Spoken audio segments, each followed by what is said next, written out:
Morning everybody. Today we will discuss the next intermediate in a chemical reaction, that is the free radical.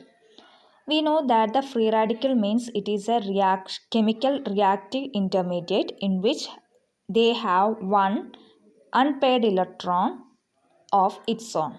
So it have a sp2 hybridization, and the unpaired electron is exist in a p orbital which is perpendicular to the hybridized orbital. And since the molecule have a sp2 hybridization, that means the geometry of the free radical is planar, and it undergo the rim flipping, and it have a pyramidal geometry, flexible pyramidal geometry.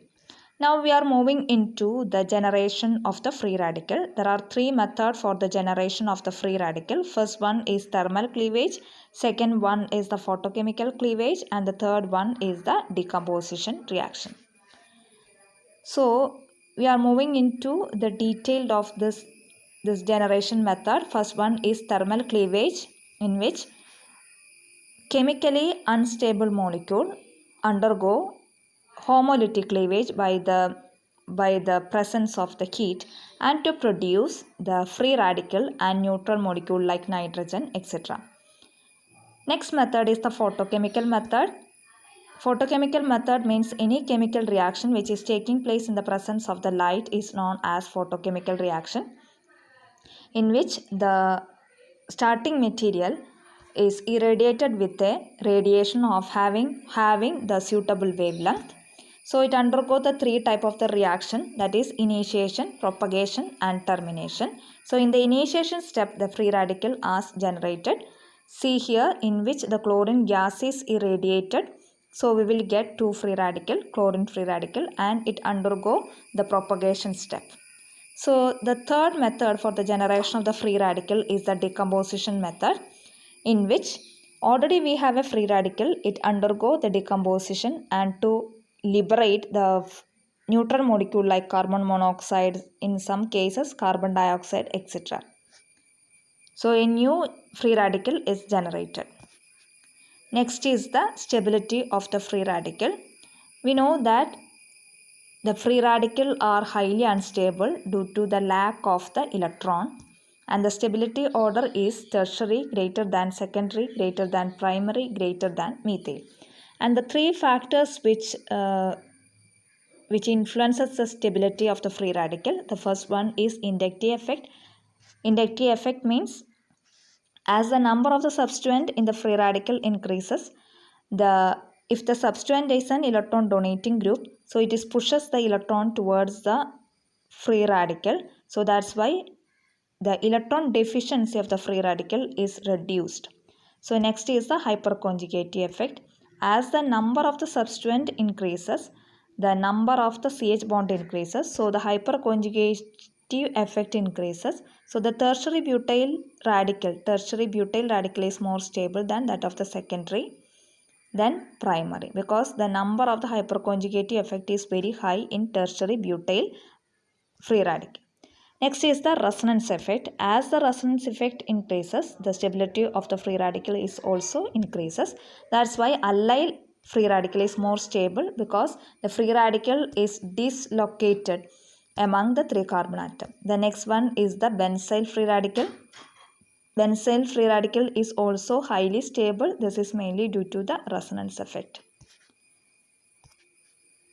Now we are moving into the reaction of the free radical. Free radical undergo the four different type of the chemical reaction. First one is the abstraction of an atom or a group. Second reaction is the addition to a multiple bond.